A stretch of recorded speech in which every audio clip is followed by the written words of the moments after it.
मैं आज एक दूसरी दुनिया, एक अलग जहां और रोशनियों और खूबसूरतियों की एक मरकज़ में मौजूद हूं और ये मौका है 18वें लक्स स्टाइल अवार्ड का।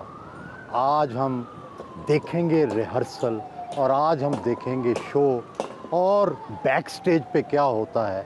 ये अवार्ड्स, ये सितारों की हसीन शाम, ये जिसको लोग सारा साल देखते हैं, याद करते हैं, डांसेस कैसे होते हैं, उनकी तैयारी कैसे की जाती है, कपड़े कैसे तैयार होते हैं, उनके पीछे कौन लोग होते हैं, ये सब आज हम आपको दिखाने जा रहे हैं इस प्रोग्राम में, जो सबसे मुख्तलिफ होगा, सबसे अलग, एक दूसरी दुनिया के बारे में, सितारों की दुनिया के बारे में, रोशनियों की दुनिया के बारे में, खूबसूरती की दुनिया के बारे में। लेकिन आप देखेंगे इसमें कितनी मेहनत होती है, कितनी दिन और रातें सरफ होती हैं और किस तरह एक एक चीज़ को आपके सामने चमका कर पेश किया जाता है, तभी आप लुत्फ़अंदोज़ होते हैं। आइए चलते हैं और देखते हैं हॉल नंबर 6 में क्या हो रहा है।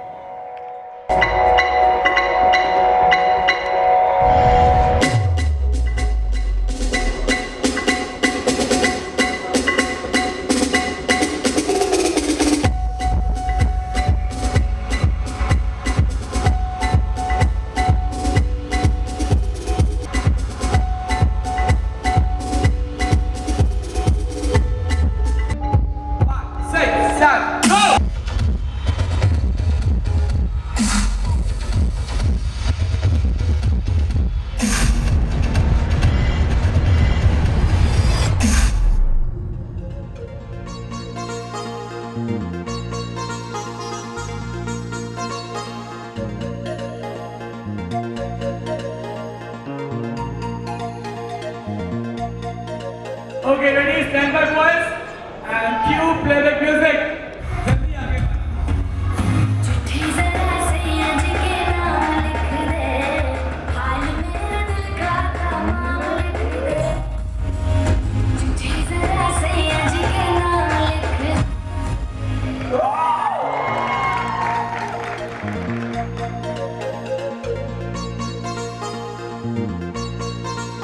You are the rising stars। माशाल्लाह आपकी फिल्में, ड्रामे सारे लोग देखते हैं। ये बताएं कि जो न्यू टैलेंट है, क्या ये पुराने टैलेंट से मुख्तलिफ है? माया तो ऐसी स्टार है, लेकिन अपने लिए मैं कहूँगा कि मैं कोशिश करता हूँ उसका rising star. But I think general एक गुड एथिक्स जो होते हैं, वर्क एथिक्स होते हैं, वो उस ज़माने में भी सेलिब्रेट किए जाते थे, वो आज भी सेलिब्रेट किए जाते हैं। उस ज़माने में भी एक तमीज़ होती थी बात करने की, वही तमीज़ की एक्सपेक्टेशंस आज भी हैं, तो उस तरीके से तो ज़्यादा फ़र्क नहीं है। टैलेंट माशाल्लाह उस ज़माने में भी था, इस ज़माने में भी है। सो आई वुड से काफ़ी हद तक जनरली वही वैल्यूज़ हैं जो पहले भी थी। हमें ये लगता है कि हमने जो कुछ भी सीखा है अपने सीनियर से ही सीखा है। हम लोग आज भी जब उनके साथ काम करते हैं, जिस तरह मीरा जी के साथ हमने काम किया फ़िल्म में, और नदीम बेग साहब भी हमारी फ़िल्म में थे, तो उनका टाइम पर आना, उनका एक्ट करना, सीन करना, वो सब कुछ हम उनसे सीख रहे हैं। तो जितनी अच्छी चीज़ें, मीरा जी तो आज की अदाकारा हैं, वो पुराने ज़माने की तो नहीं। वो हमेशा की अदाकारा हमेशा रहेंगी। वो आपने बड़ी स्क्रीन पे भी काम किया है, छोटी स्क्रीन पे भी काम किया है, कितना फ़र्क है। और पहले तो कहते थे कि स्टारडम है ही बड़ी स्क्रीन में, क्या छोटी स्क्रीन में भी बड़ा सितारा बन सकता है? मैं तो अपना जो करियर है वो तो मैंने किया ही छोटी स्क्रीन से था। मैं बाद में फ़िल्म में आई हूँ, तो आई थिंक मैं जो कुछ बन रही थी या मेरा जो नाम था वो मुझे टीवी से मिला, बस उसको थोड़ा सा पॉलिश किया है, और जो चीज़ें मैं ड्रामा में नहीं कर सकी थी मैंने फ़िल्म में की है। हम सारों ने अपने करियर का आगाज़ टीवी से ही शुरू किया था हमने, तो उसको हम निगलेक्ट कभी नहीं कर सकते। सबसे बड़ा आपका मीडियम है, आज भी सबसे पावरफुल मीडियम टेलीविज़न ही है। फ़िल्म में हाँ, एक एज एन एक्टर आपको एक अलग नशा है, एक अलग किस्म का मज़ा है। बट जैसे माया ने कहा, बड़े पर्दे का मज़ा, काफ़ी वो चीज़ें होती हैं जो आप टीवी पे करने की जगह नहीं मिलती थी, आपको वो फिल्म में मिल जाती है। एक बहुत बड़ा फ़र्क जो माजी के अदाकारों और अदाकाराओं और आप लोगों में है, उनके यहाँ चकाचौंध थी, बड़ी बड़ी गाड़ियाँ थीं, बड़े बड़े घर थे और चमकते हुए लिबास होते थे। आप लोग जीनों में, सादगी में घूमते फिरते रहते हैं, आपको ख्याल नहीं है कि लोग आपको देख के क्या सोचेंगे? उस ज़माने में पॉपुलेशन इतनी नहीं थी तो जगह बहुत ज़्यादा मिल जाती थी घर बड़े बड़े बनाने की। अब छोटे छोटे घरों में हम छोटी छोटी खुशियाँ मनाते हैं लेकिन आई डोंट थिंक सो कि फ़र्क ज़्यादा इस तरह से है। नहीं, आई थिंक जो ग्लैमर की आप बात कर रहे हैं वो ऑब्वियसली फिल्म एक ग्लैमर मांगता है एंड ये स्टाइल जो है ये भी एक स्टाइल होता है, फैशनेबली कंफर्टेबल कहते हैं इसे। तो बट जनरली आपने जो बात की बिल्कुल सही की। एज फिल्म एक्टर्स हमारे ऊपर ये रिस्पॉन्सिबिलिटी होती है कि आप एक सर्टन लाइफस्टाइल पोर्ट्रे करें, एक सर्टन स्टाइल लोगों को दिखाएं। सो आई थिंक माया तो वो बहुत अच्छा करती है, बहुत खूब करती है। मुझे ये लगता है कि पहले मोबाइल फ़ोन्स नहीं होते थे, ये सोशल मीडिया नहीं होता था, तो हम लोग एक झलक देखने के लिए तरसते थे अपने स्टार्स को, एक्टर्स को।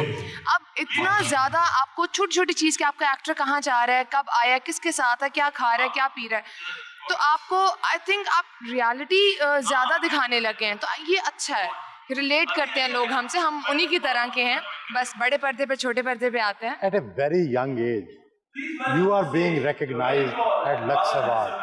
तो आप मुतमईन हैं कि बहुत जल्दी, बहुत अर्ली एज में रिकग्निशन मिल गई कि क्या बस सफ़र आप समझते हैं हमने कंप्लीट कर लिया या अभी बहुत आगे जाना? नहीं, आई थिंक ओवरनाइट सक्सेस जो होती है वो कभी ओवरनाइट नहीं होती है। मुझे 7 साल हो गए, आपको कितने? 9? मुझे 8 साल। आपको 8 साल। ये मेरी एक साल में इनसे सीनियर सो 7 साल से कोशिश चल रही है और अब यहाँ पहुँचे हैं। तो आई थिंक ओवरनाइट सक्सेस तो कहीं पे नहीं मिलती, मेहनत करनी पड़ती है। प्लेट में कुछ भी नहीं मिला, 8 साल धक्के खाए हैं, मेहनत की है, और उसके बाद जब आपको वो नाम, वो प्यार, वो इज्जत मिलती है तो वो आई थिंक आपको उसकी कदर भी होती है। मुआवजा कितना बढ़ गया 8 साल में? सर उतने ही टैक्स बढ़ गए हैं। थैंक यू वेरी मच जी। Thank you so much, thank you. Ready guys? Scooties पे बैठो सब लोग and cue.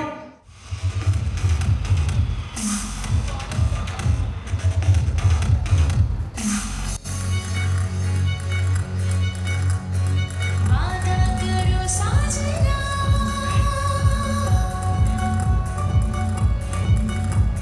छूके मुझे तुम भी छूएंगे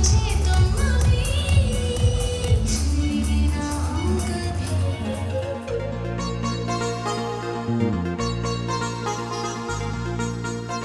मीरा जी, क्या तैयारियां हैं लक्स अवार्ड की, और आप हर दफ़ा कुछ ना कुछ मुख्तलिफ करती हैं, नया करती हैं, इस दफ़ा क्या कर रहे हैं? लक्स के साथ मेरी 20 साल पुरानी एसोसिएशन है, 20 साल ये पुराना प्यार है। तो मैं जब भी यहाँ पर आती हूँ मैं बहुत खुश होती हूँ। बहुत मेरी खूबसूरत परफॉर्मेंस है। शबनम जी को ट्रिब्यूट पेश कर रहे हैं हम लोग। तो आप कल तिल भी लगाएंगी? जी, मैं तिल भी लगाऊंगी और उनको ट्रिब्यूट पेश करेंगे। चेहरा कैसे शबनम जैसा बनाएंगे? वो तो नहीं बना सकते, इसलिए कि वो तो नहीं, लेकिन कोशिश करेंगे कि उनको खूबसूरत ट्रिब्यूट पेश करें। 20 साल से तो यहाँ आ रही हैं, तो ऐसे लगता है कि अभी भी आप बहुत ही जवान हैं। मैं फैंस को बताना चाहती हूँ कि जब मैंने अपने करियर का मैंने आगाज़ किया था, मेरी उस वक़्त मेरी उम्र सिर्फ 10 साल थी। तो अभी आप 30 साल की हैं? नहीं, अभी तो 22 साल हो गए हैं। मेरी गूगल पर जो इंफॉर्मेशन है वो गलत है। तो 32 साल की हैं आप? सुहेल साहब, लेकिन मैंने जो पहला कमर्शियल किया था मेरी सिर्फ उम्र 10 साल थी। अब मैं इस वक्त हिसाब किताब में नहीं जाना चाहती।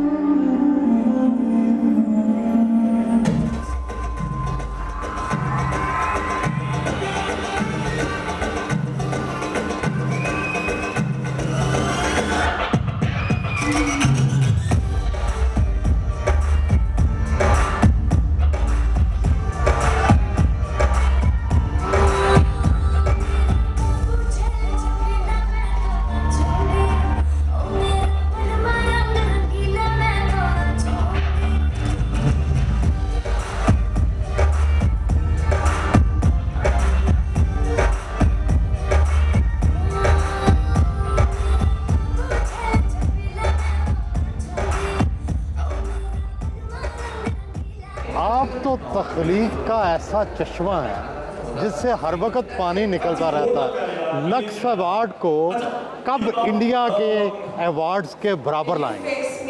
नहीं, मैं तो एक छोटी सी कोशिश है जी, इस दफ़ा सिर्फ स्क्रिप्ट के हवाले से इसमें जो है, जो लोग कुछ बातचीत कर रहे हैं स्टेज पे, बस वही लिख रहा हूँ। तो स्क्रिप्ट इंडिया के अवार्ड्स का बहुत अच्छा होता है, हम पड़ोसी मुल्क का, हम भी अपने स्क्रिप्ट को कब उस सतह पर लाएंगे? देखिए जी, उम्मीद करते हैं हम धीरे धीरे। मेरा ख्याल है हमारे बारे में आमतौर पे यही कहा जाता है कि हमारे लिखने में और हमारे एक्टिंग स्किल्स में हम उनके साथ काफ़ी मतलब हम पल्ला हो जाते हैं कभी कभी। इस दफ़ा नया क्या कर रहे हैं? नए से ज़्यादा ज़रूरी ये है कि कुछ प्लेटफॉर्म्स के ऊपर आप सिर्फ वही बातें करते हैं जिनको हम हल्ला गुल्ला शोर शराबा वो लेकिन अब वो वक्त आ गया जब कुछ जिम्मेदारी लेनी पड़ती है, कुछ बात करनी पड़ती है। पिछले साल भी इसी प्लेटफॉर्म पे आसमा जहांगीर को ट्रिब्यूट दिया गया, एक उनके हवाले से सेगमेंट था, वो मैंने लिखा था।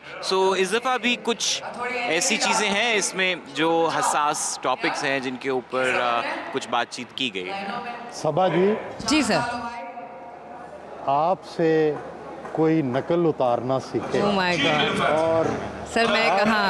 आपने एक्टिंग में भी अपना लोहा मनवा लिया, थैंक यू सर। अब क्या कर रही हैं? बस लोहे ही मनवाई जा रही हूँ, कोशिश कर रही हूँ लोहा मनवाने की, हर साल कुछ नया करने की कोशिश तो करती हूँ। और अल्हम्दुलिल्लाह के 1-2 प्रोजेक्ट्स हैं पाइपलाइन में है, लेकिन अभी डिस्क्लोज नहीं कर सकते। एक वेब सीरीज है उसपे। Oh thank you so much, thank you. Saba ji, जो हमारी फिल्मी हीरोइंस होती थी, जी जी, उनके अंदर बहुत चमक दमक जलवा होता था। क्या है? जो लोग टीवी से आए हैं, चाहे वो आप हों चाहे बाकी एक्ट्रेसेस हों, आप अपनी ज़िंदगी में वो जलवा, वो चमक दमक नहीं लाती, क्यों? उसकी वजह ये है कि I am a more real person. So मुझे हर वक्त ना मेकअप में, तैयारी में आई डोंट फील कंफर्टेबल। तो मुझे बड़ा मज़ा आता है ताकि नॉर्मल पीपल लाइक आम लोग हैं ना, वो चाहे स्क्रीन पे हो या बिहाइंड द स्क्रीन हो, वो रिलेट कर सके मुझसे, मेरे कैरेक्टर से, मेरी स्किन से।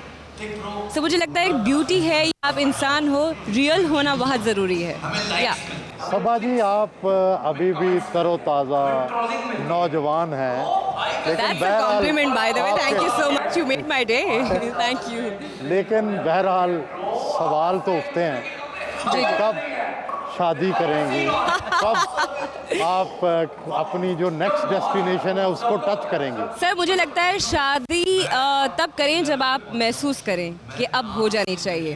अभी आपको महसूस नहीं होता? 8-10 साल महसूस नहीं होता? नहीं, अब मुझे शादी किसी सोसाइटी के प्रेशर में आके नहीं करनी। मुझे शादी इसलिए नहीं करनी कि ओ उम्र जा रही है।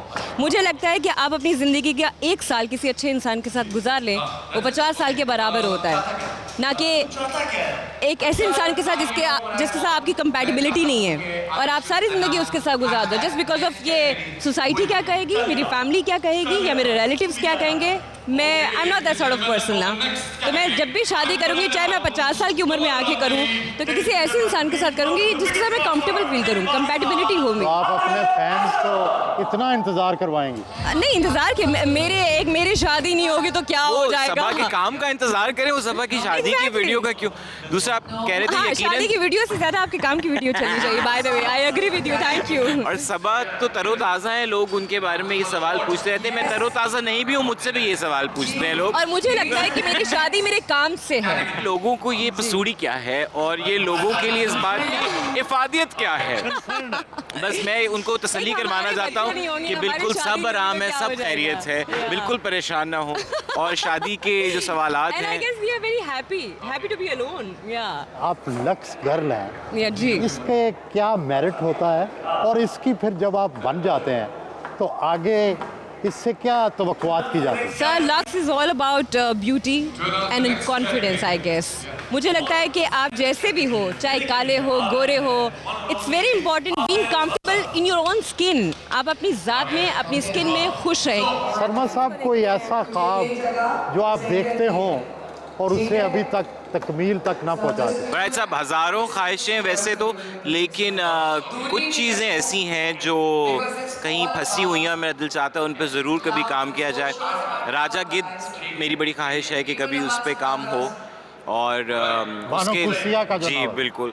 उसके अलावा मेरा बहुत दिल चाहता है कि सैफुल मलूक के ऊपर कोई ऐसा म्यूजिकल और फैंटेसी का काम किया मियां जाए। मोहम्मद बख्श साहब का जो जी कलाम है। बिल्कुल। और एक अल्टीमेट ख्वाहिश है कि कभी ज़िंदगी में मैं इतना लायक हो जाऊँ कि बुल्ले शाह पे कुछ बनाया जा सके, एज अ जो उनकी पर्सनल अपनी स्टोरी, जो उनका मैसेज है, जो सारा वो एक हिस्टोरिकल उसका वो है। मंटो पे तो आपने बहुत अच्छा काम किया। आपकी नवाजिश।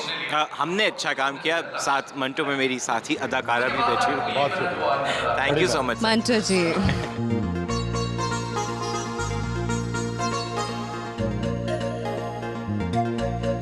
बट साहब, आपकी वालदा और आपकी नानी ने सिंगिंग में, मौसीकी में अपना लोहा मनवाया। आप आ गए मिजाह की तरफ, अदाकारी की तरफ। ये तब्दीली कैसे हुई? मैं वहाँ उनका मुकाबला नहीं कर सकता था। जो फील्ड खाली थी मैंने कहा उधर ही आ जाऊँ। लेकिन थोड़ी बहुत मौसीकी, थोड़ी नहीं, बहुत मौसीकी मैं सुरें। करता हूँ, मौसीकी मैं करता हूँ। राग पलटे शल्टे सारे आते हैं। मतलब मैं मक्का पे हैं पूरा। इवन जो कि मैं फिल्में भी करता हूँ, मैं उसमें म्यूज़िक भी देता हूँ। एक गाना मैं हमेशा करता हूँ अपनी फिल्म में। तो म्यूज़िक मेरा हिस्सा है और वो रहेगा इंशाल्लाह। ज़ाहिर है आपकी नानी तो एक्ट्रेस भी थी और ज़ाहिर है उनकी गुफ्तगू भी बड़ी मज़ेदार होती थी। ये जो गुफ्तगू का आपकी का मज़ा है, जिसमें तंज भी होता है, मिज़ाह भी होता है, तारीफ़ ज़्यादा होती है, तारीफ़ भी होती है। लोग मानते नहीं। नहीं, तारीफ़, तंज और मज़ाह का एक आप इम्तजाज करते हैं, जो कि बड़ा कम है यहाँ पाकिस्तान में। तो ये क्या आपके अपने ज़हन की तख्लीक है या स्क्रिप्ट लिखते हैं पहले? नहीं, ज़ाहिरी बात है, जब प्रोग्राम आप इस तरह का अवार्ड शो कोई होता है तो आप स्क्रिप्ट ज़रूर करते हैं। बिकॉज हर चीज़ होती है वो टाइम्ड होती है, कैलकुलेटेड होती है। लेकिन उसमें भी कई दफ़ा फिल्बदी आ जाती है। जहाँ तक तारीफ़ की बात है, मैं हमेशा उन लोगों की तारीफ़ करता हूँ और मजाक उनसे करता हूँ जिनको मैं बहुत ज़्यादा टैलेंटेड समझता हूँ। एक कमेडियन के पॉइंट ऑफ व्यू से सबसे बड़ा कॉम्प्लीमेंट है उसके लिए, क्योंकि आपको वो इतना कैलिबर और आपको इतना वो स्टैचर और टाइम दे रहा है कि आपको अप्रिशिएट कर रहा है। और मजाक बेशक आपको उड़ा रहा है, मगर it's all in good fun. तो वो कहते हैं ना, जो बंदा अपना मजाक ना उड़ा सके वो फिर क्यों है। अवार्ड्स के अंदर मेरिट कितना मलूज़े खातर रखा जाता है? थोड़ा होता है, ज़्यादा नहीं होता। लक्स अवार्ड में कितना है? लक्ष्य की मैं आपको एक सबसे अच्छी बात बताऊं, देखिए, हर अवार्ड शो जो होता है उसका एक मकसद होता है, वो होता है अप्रिशिएट करना। कि हम लोग एक बंदे को वहाँ स्टेज पे खड़ा होकर अवार्ड दे रहे हैं और उसको अप्रिशिएट कर रहे हैं। 100 बिस्मिल्लाह 18 साल से ये वाहिद अवार्ड है जो कंसिस्टेंट है। तो बड़ी फ़ख्र की बात है कि आपके मुल्क से एक अवार्ड शो आया है जिसने आपको ही अप्रिशिएट किया और किसी को नहीं अप्रिशिएट किया। किसी बाहर से मुल्क को वो आके बुला के नहीं करता। उसमें हार जीत होती है। जड़ा हारेगा, मैं 3 दफ़ा नॉमिनेट हो चुका हूँ, मैं तो नहीं अज तक क्या ले है की गल हुई। इस साल भी नॉमिनेट हूँ, इंशाल्लाह अगर मेरिट हुआ ज़रूर मिलेगा, नहीं हुआ तो खैर है, अगले साल और मेहनत कर लेंगे। Thank you very much. Very good.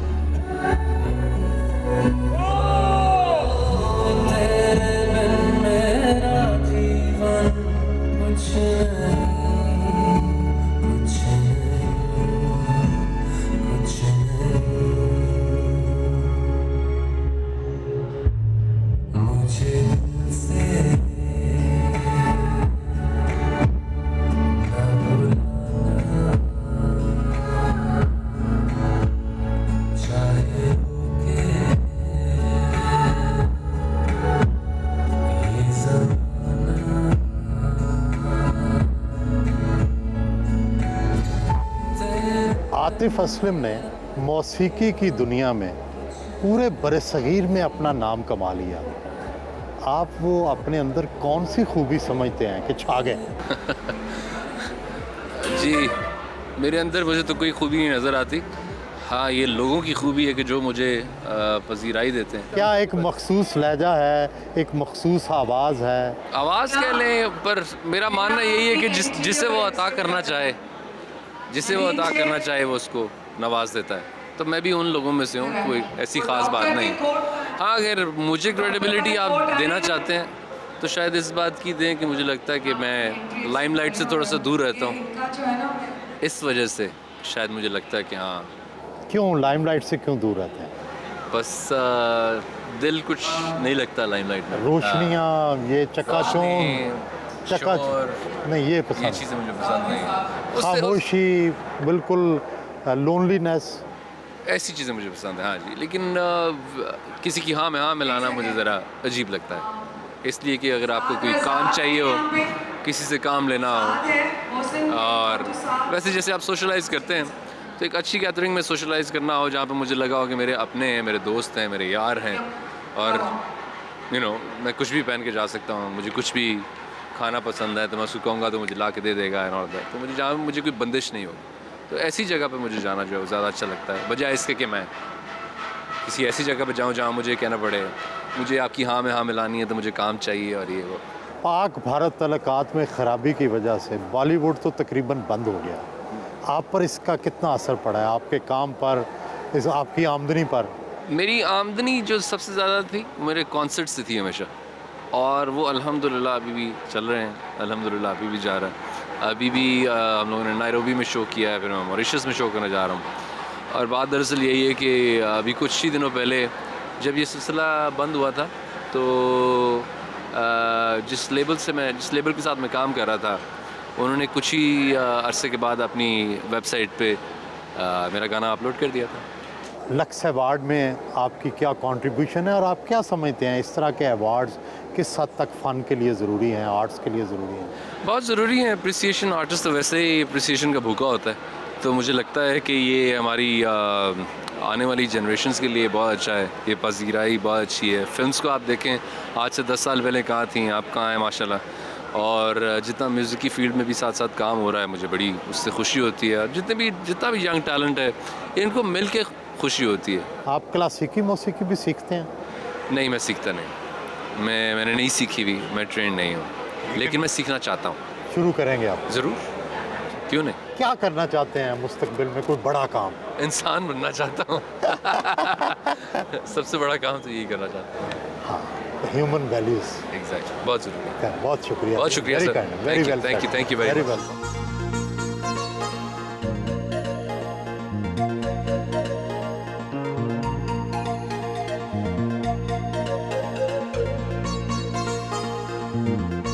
Sir मैं आपकी हमेशा से बहुत बड़ी फ़ैन हूँ, आपका शो मैंने बहुत देखा है, एक दिन जियो के साथ।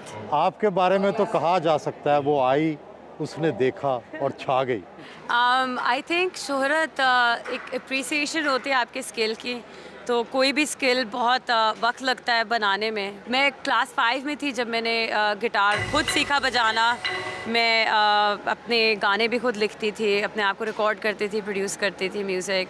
सबसे पहला मेरा इंस्ट्रूमेंट वायलिन था 2nd ग्रेड में। कोक स्टूडियो ने तो आपको बुलंदियों तक पहुंचा दिया। उससे पहले मैं कभी स्क्रीन पे नहीं आई थी, मुझे शौक़ नहीं था कि म्यूज़िक सिर्फ मैं एक पास टाइम के लिए करती थी। मैं एक इंजीनियर हूँ और एक मैथमेटिशियन हूँ, तो मेरा ज़्यादा रुझान और ध्यान अपनी पढ़ाई लिखाई पे था।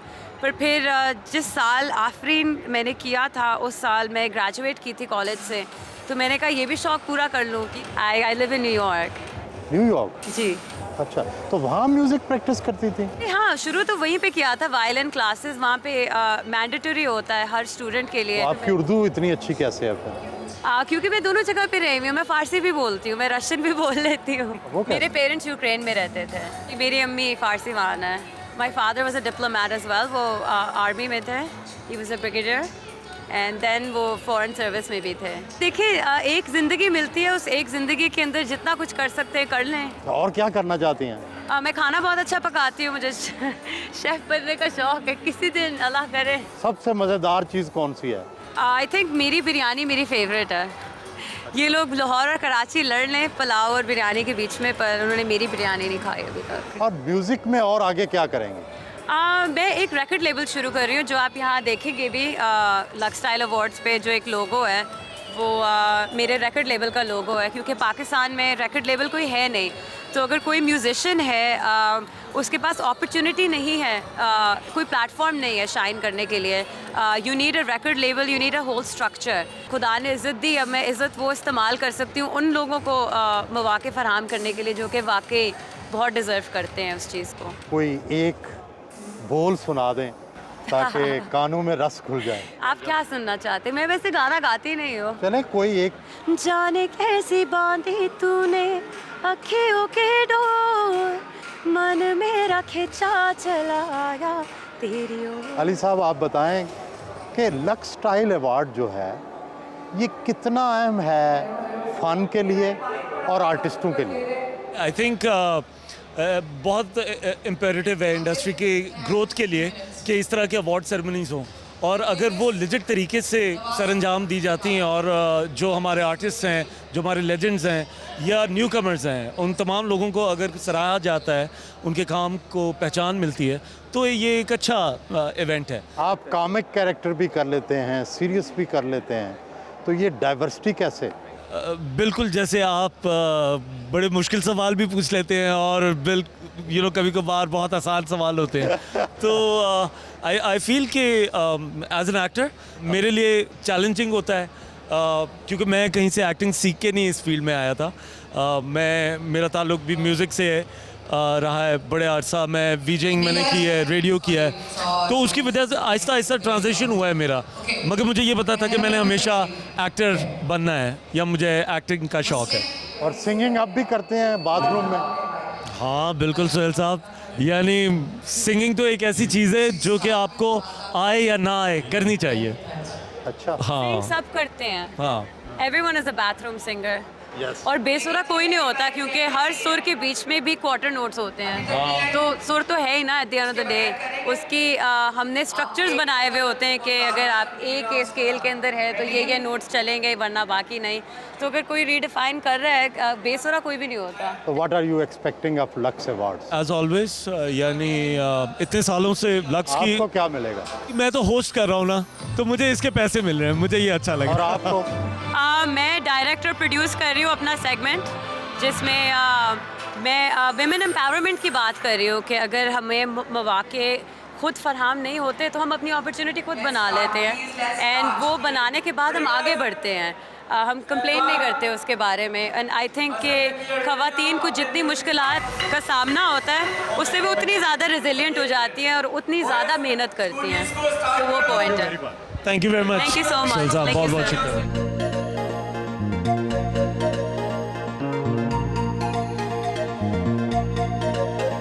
आपने बड़ी बेमिसाल और मुतनव्वे अदाकारी की, लेकिन ऐसे लगता है कि अब अचानक एक अदाकारा आपके अंदर से निकली। क्या पहली ज़िंदगी में, अदाकारी से पहले की ज़िंदगी में भी आप अदाकारी करती थी, प्रैक्टिस करती थी? बिल्कुल नहीं, मैं किसी पिंजरे में कैद नहीं थी। और अगर घर में वैसे भी नॉर्मल ज़िंदगी में अदाकारी नहीं हो सकती, झूठ भी खुल जाते हैं मेरे। अगर मैं झूठ बोल दूँ तो वो भी खुल जाते हैं। तो ये बस मैं स्क्रिप्ट पढ़ के थोड़ी बहुत कोशिश कर लेती हूँ। लेकिन ये हिना दिल पजीर कभी मोमो बन जाती है, कभी एक बाहर से आई हुई खातून बन जाती है, और फिर वो ऐसी किरदार बनते हैं कि जो वाकई लोग जिनको सालों देखना चाहते हैं। क्या आखिर क्या उसके अंदर डालती हैं? अपने काम से ऑनेस्टी, जो स्क्रिप्ट मिला है उसको बेहतरीन अदा कर दें बस। वो कितना कामयाब होता है नहीं होता ये हमें पता नहीं होता। मोमो कैसे बनी? मोमो बहुत एक मज़ेदार चीज़ है, जबकि मोमो अगर मैं ना करूं कुछ दिनों तो मुझे ऐसा लगता है जैसे कुछ कमी है ज़िंदगी में। क्या कहीं मोमो आपके अंदर तो नहीं बैठी हुई थी? नहीं, आसपास बहुत है।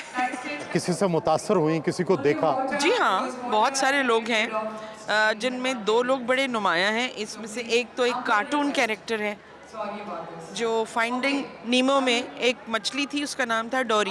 वो भूल जाती थी, मुझे वो उसका भूलना बहुत अच्छा लगता था।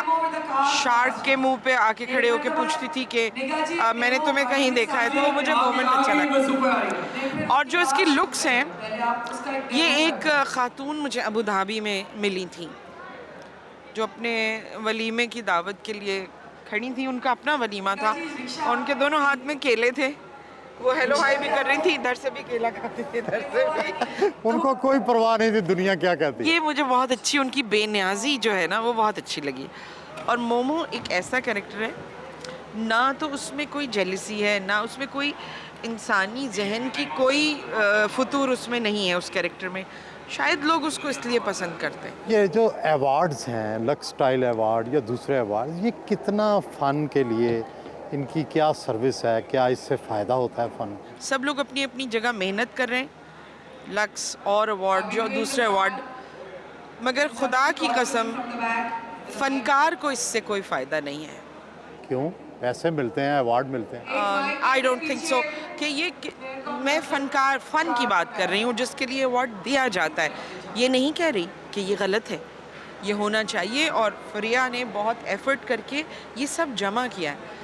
मगर जो हकदार तक पहुंचने की बात है वो हमारे मुल्क में नहीं हो रहा। कैसे पहुँचे? अपने आप अपने अंदर से ऑनेस्ट होंगे तो पहुंचेगा। कोई भी तरतीब ज़िंदगी की जब ठीक होती है जब आप खुद अपने अंदर ऑनेस्ट हों।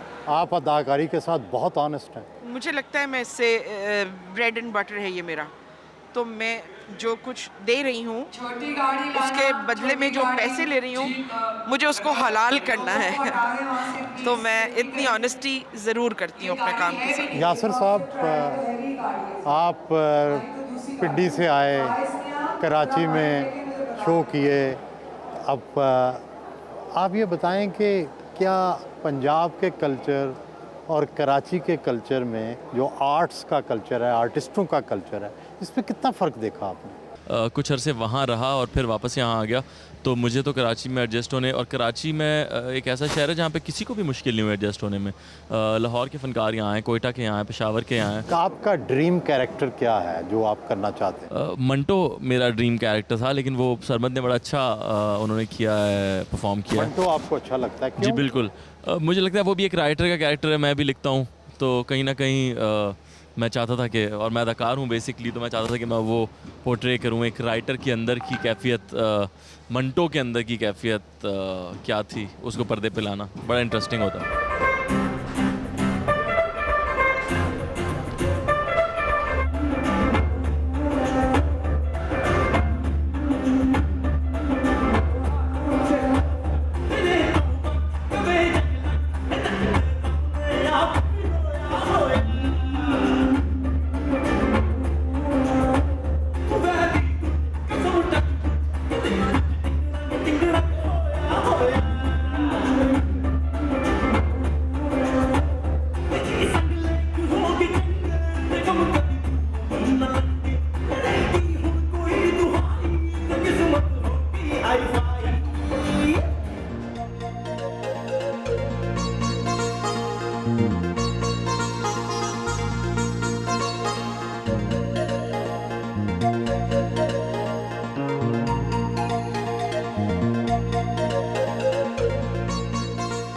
हाँ साहब, आप होस्ट भी हैं, आप एंकर भी हैं, आप एक्टर भी हैं, और आज मैंने देखा आप डांसर भी हैं।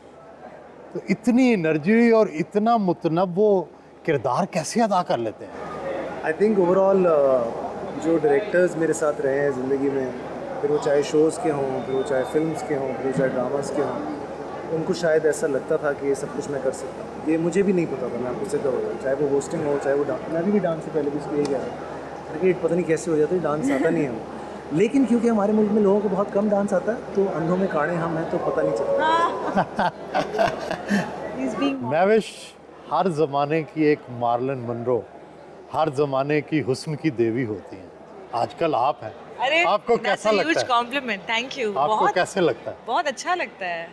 आपने जब अभी कॉम्प्लीमेंट दिया मुझे इतना अच्छा लग रहा है। I really like Audrey Hepburn and Marilyn Monroe, और being compared to a legend. आप ये बताएं कि ये जो अवार्ड्स हैं, इनका कितना फ़न को फ़ायदा होता है, आर्टिस्टों को फ़ायदा होता है? आई थिंक इंकरेजमेंट होती है, और ज़रूरी है जब आप कोई अच्छा काम करते हैं तो आपको उसके लिए सराहा जाए या उसके लिए आपको कोई अवार्ड दिया जाए, तो आई थिंक बहुत अच्छा भी लगता है और हौसला अफजाई होती है। तो I think it's very important, लेकिन उसका फेयर होना भी बहुत ज़रूरी है। फिर साथ साथ फेयर हैं हमारे अवार्ड्स? मुझे बहुत कम मिले हैं। आपका क्या ख्याल है? आपको तो गवर्नमेंट ने तमगा दिया, अवार्ड दिया, तो उस पर शोर मच गया। देखें ज़रा, देखें, ऐसे ही होता है ना फिर। शोर मचा, वो कुछ परसेंटेज थी जिन लोगों ने शोर मचाया, बट वैसे तो थ्रू आउट सबने सपोर्ट ही किया और बड़ा इनकरेज किया और बहुत सेलिब्रेट किया। हाँ, सब क्यों, आपका ख्याल है क्यों फेयर नहीं होते, या लगता है इंसान को खुद के ये फेयर नहीं है जब उसे नहीं मिलता? मुझे 2 साल पहले मिला था, तब मुझे लग रहा था फेयर है। पिछले साल नहीं मिला, लगा फेयर नहीं है। तो I think it varies from person to person. आपको नहीं मिलता तो ये सारी दुनिया में ऐसा होता है कि आपका एक परसेप्शन बन जाता है कि maybe it's not fair enough. मिल जाता है तो आप, नहीं भी होता फेयर तो आप एक्सेप्ट कर लेते हैं। आपको कौन सा रोल अच्छा लगता है अपना अदाकार का, होस्ट का, गिफ्ट जब तकसीम कर रहे होते हैं तो एक अन्नदाता का या कोई और। देखिए मुझे ऐसा लगता है कि इस मुल्क में अगर लोगों को आपसे प्यार है तो फिर वो आपको हर चीज़ करते हुए देखना चाहते हैं। अगर प्यार नहीं है तो फिर कोई भी चीज़ उनको समझ नहीं आती। तो मुझे ऐसा लगता है कि ये किरदार जो है ना, कि आप लोगों के घरों में उनका ज़िंदगी का एक हिस्सा हैं और वो आपको ऑन करते हैं अपना समझ के, तो ये किरदार ख़त्म नहीं होना चाहिए। फिर चाहे आप किसी भी किरदार में ढलते रहें सारी ज़िंदगी। महविश, आप क्या कोई ऐसा लाजवाल किरदार अदा करना चाहती हैं कि तारीख़ में याद रहें, और वो कौन सा है आपके ज़हन? जी, वो डेफिनेटली बेनज़ीर भुट्टो की जो बायोपिक इंशाल्लाह जब बनेगी, तो that is one of the projects I am looking forward to. बाकी और भी हैं, अभी मैं रिवील नहीं कर सकती क्योंकि उन पे काम हो रहा है, लेकिन बहुत सारी कहानियाँ हैं जो बतानी हैं, बहुत सारी कहानियाँ हैं जो अभी तक सामने नहीं आई हैं पर्दे पे, और उनका सामने आना बहुत ज़रूरी है। एंड आई थिंक आपने डांस कैसे सीख लिया, या पहले ही आपके अंदर डांस था? बचपन से मुझे डांस का बड़ा शौक़ है। मैं अपना कमरा लॉक करके शीशे के सामने बहुत डांस करती थी, और कोई शुरू से ही टैबलोज़ हो, कोई स्टेज शोज़ हो, स्कूल के भी उसमें कॉम्पिटिशन्स में हमेशा सबसे आगे। आर्ट से मैं हमेशा बहुत करीब रही हूँ बचपन। फ़ाज़ साहब, आप क्या ऐसा कुछ करना चाहते हैं जो अभी ना कर सके हों? सर मैं तमगा इम्तियाज़ लेना चाहता हूँ। इंशाल्लाह म्यूजिक से बड़ा गहरा ताल्लुक रहा, तो आपका दिल नहीं करता कोई म्यूजिक का भी काम करे? नहीं, देखिए मुझे ऐसा लगता है कि मैं आपको एक राज की बात बताऊं कि बहुत अच्छा गाते हैं, बहुत खूबसूरत गाते हैं, लेकिन अपने लिए गाते हैं, किसी को सामने नहीं। क्योंकि मुझे ऐसा लगता है कि जो जेन्युइन सिंगर्स जो हैं, जिनको पता है उनकी तौहीन होगी अगर मैं भी गाना शुरू कर दूंगा, तो गाना बहुत मुश्किल काम है। अगर आपको नहीं आता तो फिर आपको अपनी हद तक ही रखना चाहिए। बाकी ये कि एंजॉय करें आप म्यूज़िक को। I listen to all kinds of music, बहुत अच्छा लगता है। लेकिन और बहुत सारे सिंगर्स के साथ गाता भी हूँ, उनसे मिलके, तो उनकी भी राय है कि ना ही गाओ तो बेहतर है। क्या करना चाहते हैं, कौन सा किरदार अदा करना चाहते हैं? देखिए मेरे लिए नज़र में कहानी जो है वो सबसे बड़ा किरदार होती है, चाहे वो फिल्म हो चाहे वो ड्रामा हो। मैं बहुत सारी प्रोडक्शंस भी करता हूँ, फिल्म्स भी जब मैं करता हूँ, तो मेरा किरदार जो भी हो, कहानी ऐसा होनी चाहिए कि हर इंसान उससे जुड़ सके। फिर वो चाहे लोड वेडिंग हो, फिर वो चाहे एक्टर इन लॉ हो, फिर वो चाहे नामालूम अफराद हो, या माशाल्लाह जो भी हमने फिल्म साथ में की हैं, फिर कहानी जब तक अच्छी नहीं होगी, किरदार चाहे कितना भी बड़ा हो। कहानी लिखने वाले अच्छे हैं पाकिस्तान में? हैं सर, क्यों नहीं है। उनको सराहने की ज़रूरत है, उनको परखने की ज़रूरत है, उनको मौका देने की ज़रूरत है। हमने जितनी भी फिल्म्स की हैं, कोई पुराने राइटर्स की फिल्म्स नहीं की, सब नए बच्चे हैं जिन्होंने लिखी हैं, हमारी एज के यंग। हार में लक्स अवार्ड के बारे में आपकी क्या राय है? ये क्या इम्पैक्ट छोड़ेगा, क्या इसके असरात होंगे जिसके लिए आज हम सब जमा हैं? जो भी अब तक मैंने सुना है, देखा है, मैसेज जो है वो कंपैशन और प्यार है। तो आई थिंक एक बड़ा अच्छा मैसेज है, और प्यार की डिफरेंट जो भी फॉर्मेशंस होती हैं, जो भी डायनामिक्स होते हैं, हम उसको सेलिब्रेट कर रहे हैं। तो I think it's a nice event that they put up, और लोगों को मज़ा आएगा। लक्स समझदार हो गया है, हम लक्स के साथ हैं, और क्या चाहिए। इससे बड़ा और क्या सबूत चाहिए आपको? बड़ा हो गया लक्स। Thank you very much sir, very very kind, thank you, really honoured, thank you Mahvish, very kind, thank you. कोई काम नहीं करते। मैं आपका फैन हूँ। ठीक है, थैंक यू सो काइंड। मुझे तो आप जानते ही होंगे, मेरा नाम है मिस्टर जीम। अरे अभी तक आपने मेरा चैनल सब्सक्राइब नहीं किया? अरे भाई फौरन सब्सक्राइब बटन पे क्लिक करके मेरा चैनल सब्सक्राइब करें, और हाँ, बेल आइकन पर लाजमी क्लिक करें ताकि आपको मेरी आने वाली तमाम वीडियोस की अपडेट मिलती रहे।